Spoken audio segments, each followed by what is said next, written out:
Matéria do Hollywood Reporter aí, greve de alto risco em Hollywood. Atores e escritores fazem história com uma proposta para remodelar a indústria. À medida que o sindicato de 160 mil artistas adere à paralisação do trabalho, os lados estão distantes em aumentos mínimos de taxas, aumentos residuais, proteções de IA e cada vez mais no quadro geral. Em 13 de julho, o SEG, liderado pela presidente Fran Drescher, provocou a primeira greve do sindicato contra empresas de cinema e televisão em 43 anos, combinada com a greve contínua dos roteiristas de Hollywood. A paralisação do trabalho aplica 160 mil membros, de atores a cantores e dançarinos. Marca a primeira greve simultânea dos dois sindicatos desde 1960, em um sinal de tumulto na indústria. Nós somos as vítimas aqui, estamos sendo vitimados por uma entidade muito gananciosa, disse Drescher em uma entrevista de imprensa em 13 de julho, numa coletiva. A Alliance of Motion Picture of Television Productions,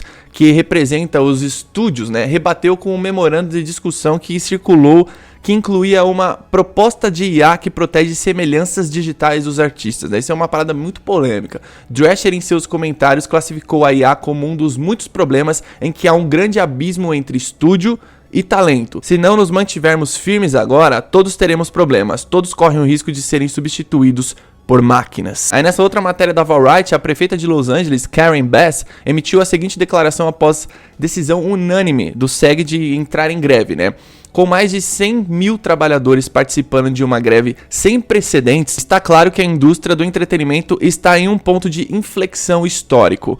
Isso afeta a todos nós e é essencial para a nossa economia como um todo. Apelo para todos os lados para se sentarem à mesa e trabalharem dia e noite até que um acordo equitativo seja alcançado. Esta é uma questão urgente que deve ser resolvida e estarei trabalhando para que isso aconteça. Sejam bem-vindos à Terra 1 do Multiverso DC, eu sou o Fernando. O quanto a greve de roteiristas e atores em Hollywood vai afetar o DC Studios, não só o DC Studios, como qualquer outro estúdio hollywoodiano, tanto para série de TV quanto para filme. Lembrando que todos os dias aqui tem dois vídeos, um às 7h45 da manhã e um entre as 7 e as 8 da noite. Caso tá chegando agora no canal, o YouTube te recomendou esse vídeo, alguém te recomendou, você caiu aqui de paraquedas, saiba que todo santo dia tem dois vídeos sobre a DC aqui.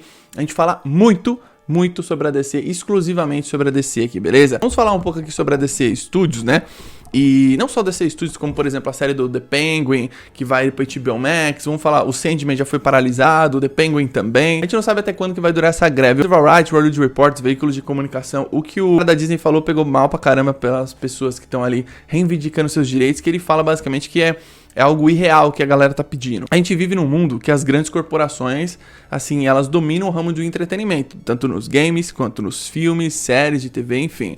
Então você tem, por exemplo, a Warner Bros. Discovery, ela é dona de toda a propriedade intelectual da DC Comics. Ela tem os direitos autorais dessa propriedade, Ela tem os direitos desses personagens todos, que são os maiores super-heróis do mundo, os melhores vilões.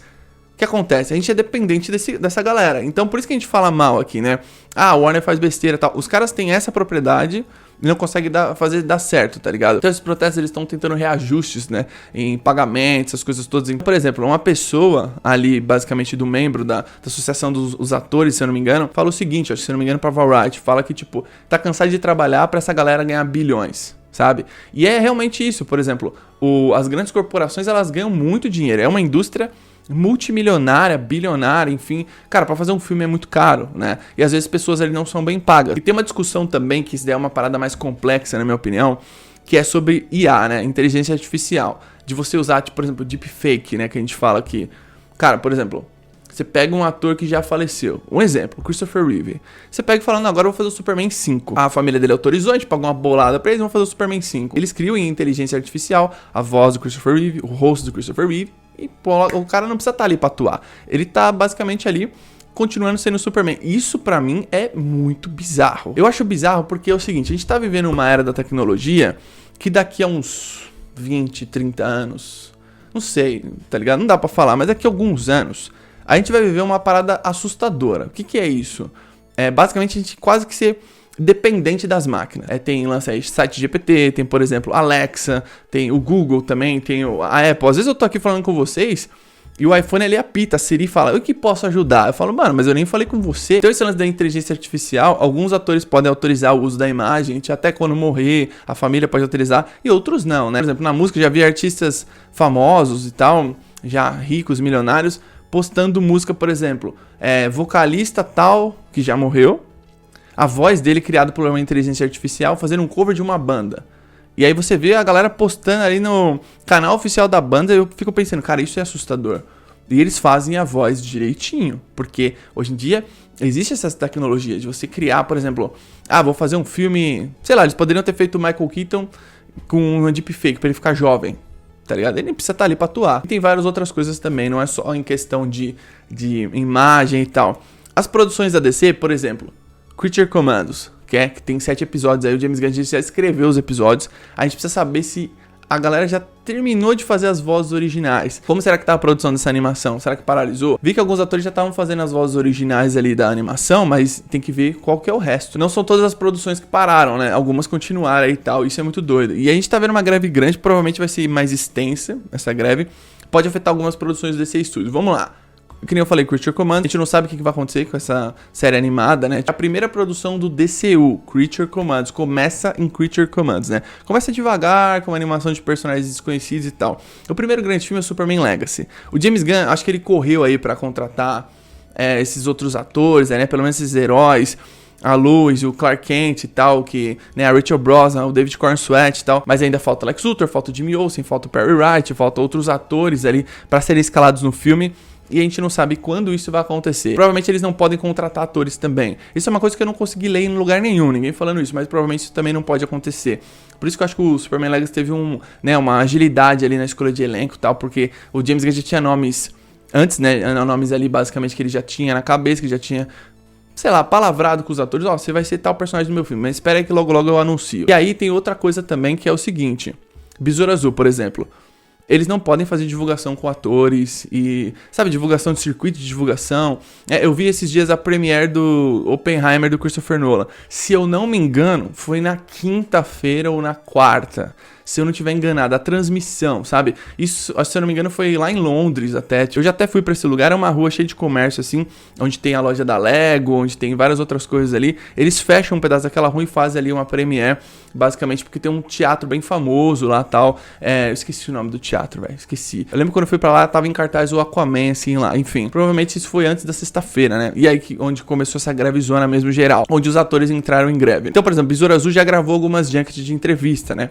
Essas entrevistas mais gravadas, talvez até em via Zoom, não sei. Eles gravaram e já deixaram algumas coisas gravadas, mas, por exemplo, o filme vai lançar em agosto, provavelmente não vai ter divulgação de premiere, os atores não vão poder estar lá pra divulgar o filme, sabe? Isso é muito doido, talvez só vale produtor, diretor, a gente não sabe o que vai ser, como que vai ser, mas é um filme aí que o marketing entre os atores já não pode mais acontecer, apenas as coisas que eles gravaram, né? Eu vi algumas coisas já gravadas de Barbie, que eles já mostraram ali, que nem eu falei, o próprio premiere do Oppenheimer, do Christopher Nolan, mas algumas coisas vão ser prejudicadas sim, porque é uma greve zona, e isso promete, acho que vai estender bastante, sabe, tipo, vai durar mais, assim. Alguns estúdios não estão preocupados com a negociação, tem muita galera que tá pensando assim, pô, deixa eles protestar aí, quando eles precisarem de dinheiro, eles acabam o protesto e voltam a trabalhar normalmente.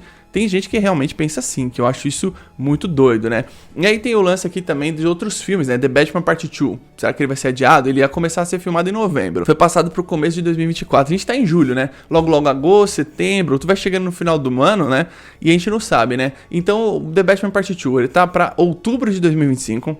Superman Legacy é pra dia 11 de julho de 2025.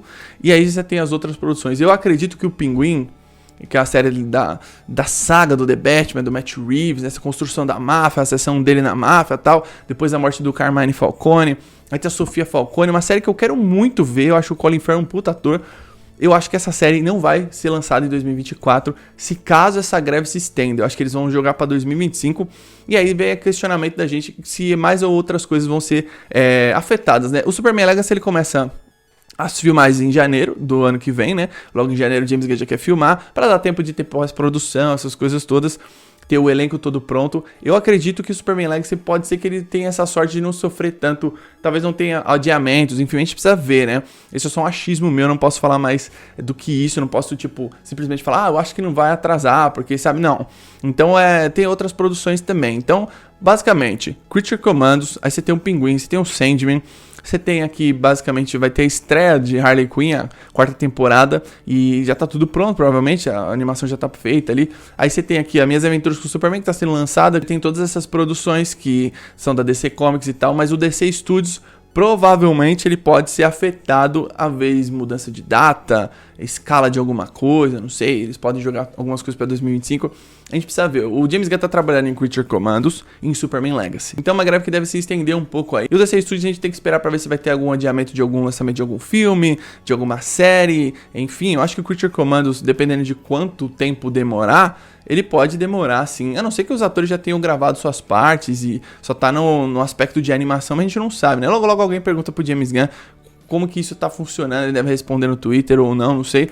E o Superman Legacy aqui, eles ainda faltam anunciar alguns atores, né? Alguns atores e algumas atrizes pro resto do casting de elenco. Você tem, por exemplo, o Joker Folheador, né? O filme já foi gravado, já tá em pós-produção, esse filme não vai sofrer, acho provavelmente nada. DC Studios, por exemplo, aqui com Superman Legacy, a gente tem que esperar porque provavelmente o resto do casting deve demorar um pouco para ser anunciado. Falta o Lex Luthor, Jimmy Olsen, Perry Wright, quem vai ser a ameaça do filme a gente não sabe. Falta tudo isso, mas acho que o James Gunn já garantiu alguns atores e algumas atrizes ali pro seu projeto, que é um projeto grande, um projeto mais ambicioso de começar um novo universo.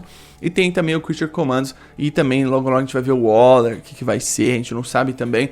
Mas qualquer coisa a gente vai trazendo informações aqui pra vocês, beleza? Deixa aqui embaixo nos comentários sua opinião, o que você pensa de tudo isso, o que você pensa de inteligência artificial, o que você acha disso tudo? Porque eu acho que isso é uma coisa de gerações diferentes, né? Acho que você falar isso pros seus pais, sei lá, que são de gerações, né, passadas, que nasceram ali em 70, 80, eles devem ter uma opinião diferente da sua, talvez. Muitas das vezes eu não sei opinar, sabe? Eu acho que é uma parada muito doida, assim. Parece que eu tô vivendo um filme de ficção científica, às vezes, sabe? Uma coisa meio cyberpunk, meio, sei lá, uma coisa meio Blade Runner, sabe? Aquele lance daquela menina lá que a Ana de Armas faz, né? You Look Lonely, né? Ela fala pro Ryan Gosling lá no filme. Aquilo é muito doido também, né? É muito maluco. Isso é uma coisa que no futuro, velho, esse lance de óculos de realidade virtual, o primeiro contato que eu tive, eu não sei se vocês já tiveram contato com esse lance de VR. O primeiro contato que eu tive com esse lance de VR foi um bagulho muito doido, que foi no Resident Evil 7. Eu coloquei aquele óculos e eu joguei na loja que tava vendendo ali o jogo e tal, tinha acabado de lançar e tal. Cara, eu falei, você tem que ser muito corajoso pra jogar essa merda, porque parece que você tá dentro ali na residência da família Baker e tal. É assustador demais. E por isso tem gente que vomita, que passa mal, porque pensa assim, o seu cérebro, ele tá acostumado com a vida real. De repente você coloca uma realidade aumentada que é ficção pra ele, sabe, absorver, isso é muito doido. Mas já tem a Apple fazendo óculos, que você vai interagir com outras pessoas. O futuro é sinistro, meus amigos e amigas. Deixa aqui embaixo nos comentários sua opinião sobre tudo isso. Tamo junto, até a próxima.